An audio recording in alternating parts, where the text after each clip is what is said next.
Barrister Salauddin तो ये कह रहे हैं कि जी कोई दरमियाने रस्ते की गुंजाइश नहीं है, ना बात इतनी आगे बढ़ी है कि ये कहा जा सके कि जी अब इलेक्शंस की तरफ ही जाया जाए। आपसे सर मेरा सवाल ये कि जैसे ही ये मामला होता है तो सो मोटो ले लिया जाता है और सो मोटो जो है वो गैर मामूली हालात में लिया जाता है। तो क्या ऐसे भी हो सकता था कि ये जो डिप्टी स्पीकर की रूलिंग थी उसे एक इंटरम रिलीफ कह दें या स्टे कह दें या जो भी कह दें कानूनी जुबान में कि जी वो हो जाता और उसके बाद ये चलने दिया जाता, क्योंकि 3-4 दिन से मुल्क में ना हुकूमत है ना असेंबली है, क्योंकि ज्यादातर लीगल फ्रेटर्निटी में लोग समझते हैं कि ऐसा भी हो सकता था। नहीं, जो ये कह रहे हैं वो शायद इस चीज से वाकिफ नहीं है कि जो फुल रिलीफ होता है वो पहली ही तारीख पे नहीं दिया जाता। ठीक, ये तो उसी तरह होगा ना कि आपने अभी केस को पूरी तरह सुना नहीं दोनों साइड और उसको रिवर्स कर दें, और जब उसका आप रिवर्स करें तो फिर और उसके खिलाफ अगर फैसला देना हो तो उसके बहुत सारी इश्यूज आ जाते हैं। इसीलिए अदालत ने इस मामले को इस तरीके से संभाला कि उन्होंने कहा कि जो भी अब काम होंगे एग्जीक्यूटिव बाकी वो मातहत होंगे कोर्ट के फाइनल डिसीजन से। आपको मैं याद कराऊं कि मियां नवाज शरीफ की गवर्नमेंट जब डिसमिस की थी गुलाम इसाक खान साहब ने, तो केयरटेकर प्राइम मिनिस्टर भी लगा दिया गया था, उनकी कैबिनेट भी थी। लेकिन फिर क्या हुआ, स्टे ऑर्डर तो नहीं दिया था, लेकिन अल्टीमेटली वो सारे मामलात को रिवर्स किया गया और केयरटेकर प्राइम मिनिस्टर भी घर गए, उनकी कैबिनेट भी घर गई, और सवाए उन मामलात के जो कि इन ड्यू कोर्स से सबको लपेट दिया गया और रिवर्स कर दिया गया। तो ऐसी कोई बात नहीं है, और जो सवालात किए जाते हैं कोर्ट में वो चीजों को क्लैरिफाई करने के लिए किए जाते हैं, ना कि कोई हतमी फैसले के। ठीक है, ये जो आर्टिकल 5 का इतलाक किया डिप्टी स्पीकर साबिक डिप्टी स्पीकर साहब ने, बिल फर्ज फॉर एग्जाम्पल अभी तक तो ये साबित नहीं हुआ कि एक गैर मुल्की साजिश है, लेकिन अगर ये गैर मुल्की साजिश भी होती तो क्या ये स्पीकर के दायरे कार में है कि अदम एतमाद को स्ट्राइक डाउन कर दे आर्टिकल 5 लगाकर?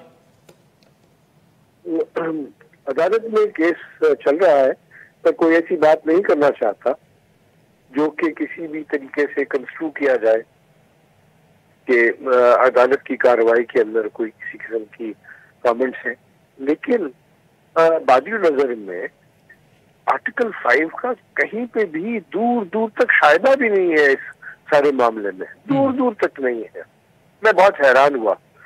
और अब आप जरा देखिएगा कि ये क्या कासिम सूरी साहब ने ये लिखा है, वाकई क्या उनको आइन का इतना अदराक है कि उन्होंने 3 मिनट में ये सारा का सारा फैसला लिख दिया और ये सारी चीजें हुई। माफी चाहता हूँ, ये खिलवाड़ है, ये मजाक हो रहा है, और इस तरह का जो ऑर्डर लिखा हुआ है वो किसी भी सूरत में आईनी या कानूनी नहीं है। दूसरी बात कि आइन के अंदर स्पीकर या डिप्टी स्पीकर को इख्तियार नहीं दिया गया। अगर ये इख्तियार होता तो लिख के दिया जाता। बड़ी सिंपल वजह है इसकी, अगर इस तरह का इख्तियार पढ़ा भी जाए तो तस्वीर भी किया जाए कि उनके पास है, तो फिर कभी कोई तहरीके अदम एतमाद जिसका आइन के अंदर जिक्र है और जो एक कंप्लीट कोड है आइन के अंदर, वो कभी कोई कामयाब हो सकेगी? नहीं।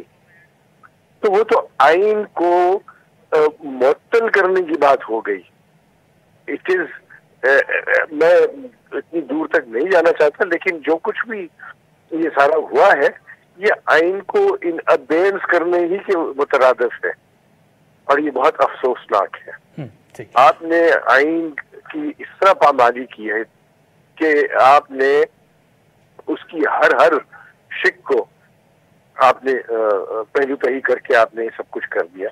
भाई कैसे आपने एक प्राइम मिनिस्टर जिसको सामना करना पड़ रहा है नोटिस का मोशन बाद में आता है, आइन में क्या लिखा है जिसके खिलाफ नोटिस चला गया हो, वो उस वक्त तक असेंबली को डिसॉल्व करने की दे ही नहीं सकता। कि क्या कर रहे हैं ये? तो ये हिस्ट्री में this is a black day, ये जो उन्होंने उस दिन किया ये सारा कुछ। ठीक, मुझे अफसोस है ठीक, कि प्रेसिडेंट ने भी इसके अंदर कोई इंडिपेंडेंट किस्म की एडवाइस नहीं ली।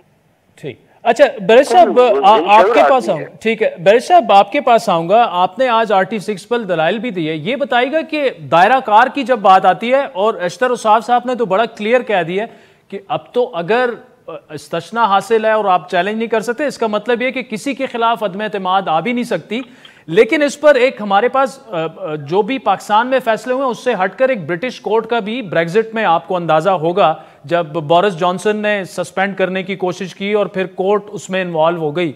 तो क्या आर्टिकल 6 जो है वो मुकम्मल इस्तिस्ना देता है स्पीकर की रूलिंग को भी और पार्लिमान की कार्रवाई को भी? नहीं जी, आर्टिकल 69 जो है वो बिल्कुल मुकम्मल इस्तिस्ना नहीं देता। ये केस का इंग्लैंड में भी जिस केस का आपने तस्करा किया, जो मिलर का केस है ब्रेक्सिट के हवाले से, वहां भी उन्होंने यही कहा था कि बदनीयती पे अगर मबनी हो कोई अमल तो फिर उसको इस्तिस्ना हासिल नहीं होता।